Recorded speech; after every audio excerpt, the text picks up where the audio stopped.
Yeah, thanks everyone for coming. Yeah, so I'm just going to give you a quick overview of the Safe Havens project. Yeah, I'll just acknowledge we are on Yagal country. Thanks, Tristan, and yeah, we'll pay our respects to the traditional owners. But we also operate across Banyula country up in the Richmond as well as a project.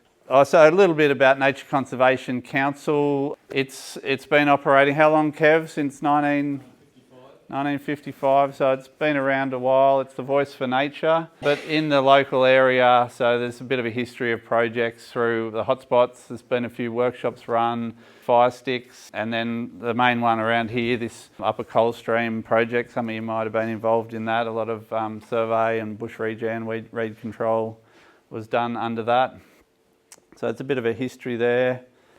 And then the Large Forest Owl project, so just where this has sort of originated, it sort of came out of some work Dave Millich done, and also Todd would have been involved with, I imagine, 2018. So looking particularly at the barking owl populations in the Richmond and Lower Clarence, and that sort of alerted to the issue of the decline in habitat and the potential population impacts on the large forest owls. Through Saving Our Species, there was some initial funding work. That's when Pete started, so doing a lot of song meter work mainly. And then yeah, we had the bushfires and the floods and all sorts of problems that made Pete's life a bit tricky for a while. And then after the bushfires, NCC did a crowdfunding and raised about $80,000, I think, which went to funding about 300 nest boxes that were installed, and that was sort of the start of the nest box program. And then there was another project sort of concentrating up in the Bunga area on the barking owls there.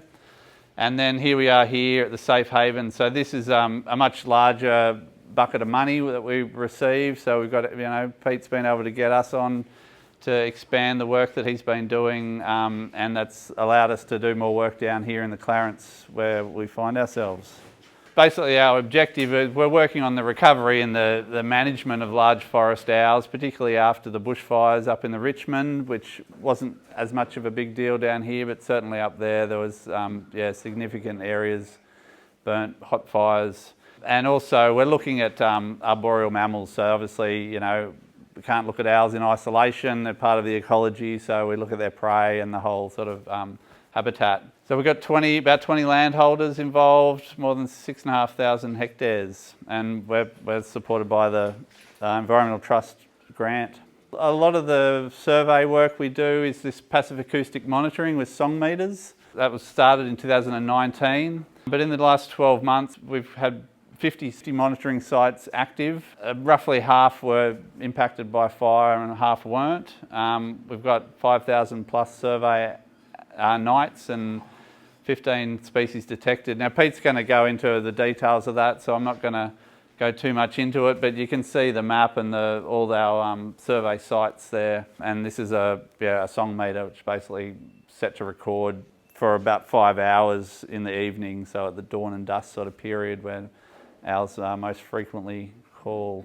We've got infrared cameras, so we're doing a lot of camera monitoring, camera traps. So we're using them looking for, surveying for gliders, so doing arboreal mammal surveys. We're doing owl nest tree monitoring, so you see the top image is actually at an owl nest tree, a barking owl, so that's the hollow is just in there, you can't see it, so there's the two birds up there, so we're getting some great information from that. The middle one's the yellow-bellied glider that was actually taken in this area, just a property on Willow Road. And then we've got a mast owl that flew into a property up in Jackie Bulbin Flat sort of area that was actually set up as a glider camera trap, but a mast owl happened to come and have a visit, so got some good images of that. We're out doing nocturnal surveys, so spotlighting, thermal scopes, often camping on sites, doing nocturnal work, just listening out. And there's another whole project on owl nest trees, so basically searching and monitoring known owl nest trees. So we've got some that we know about now, some that we knew about but were burnt out, and there's others that we've got historic data for that we're sort of following up. And Hank and Sue are doing a lot of that work.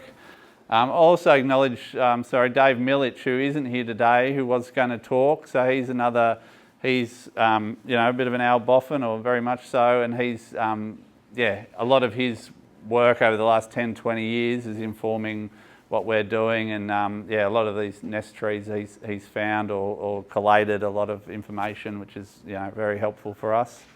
We're putting up nest boxes for arboreal mammals, so this is to support the prey base basically for the owls, but also to support the glider conservation as well. Hopefully owls don't eat them all, and they leave a few. We're targeting gliders, possums, antechinus, phascogale. They're our main target species, but we also do get goannas, snakes, frogs, wasps, bees, all sorts of things. At the moment, we've got 612 boxes installed since 2019. And then in the last 12 months, as part of Safe Havens, we've got 280 boxes up, and we've got another 150 to go, and we'll probably buy some more after that and keep going. So with all the boxes, they're monitored.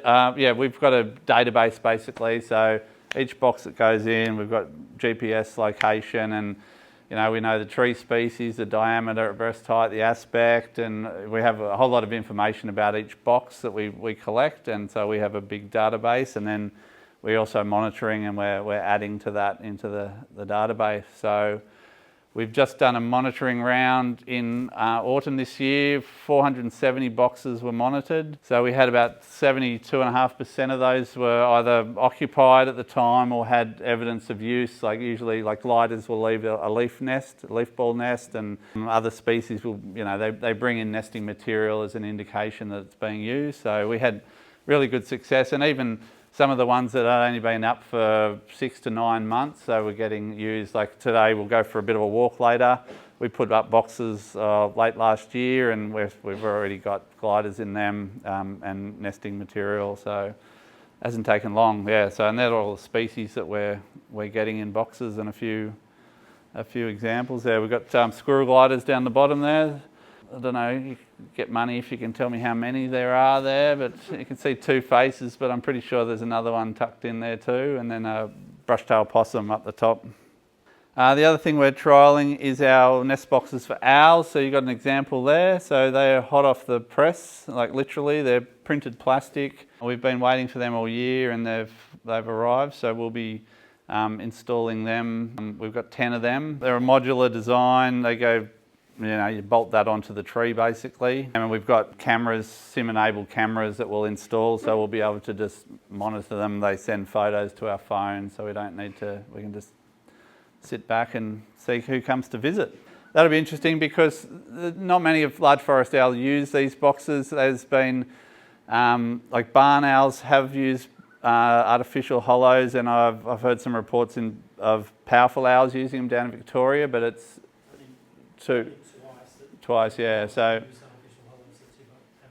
so quite rare. So it's a bit of a trial, and we'll see how we go. But it'll be good if we can get them being used.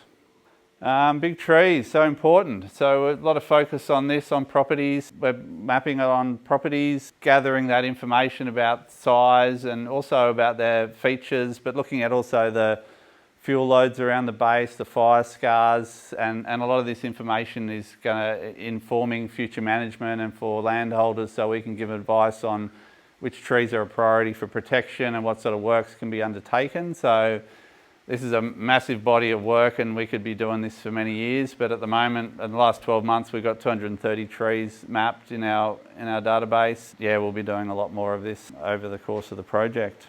And then, working with landholders, events like today, but we've also got these new resources. So we've got 2 new booklets, so please grab copies. The first one is just going through sort of identifying the owls that we get around here and sort of their diet and habitat. And this one's more about managing your property, what you can do, all the issues, and so some advice on them. So I think that's kind of it.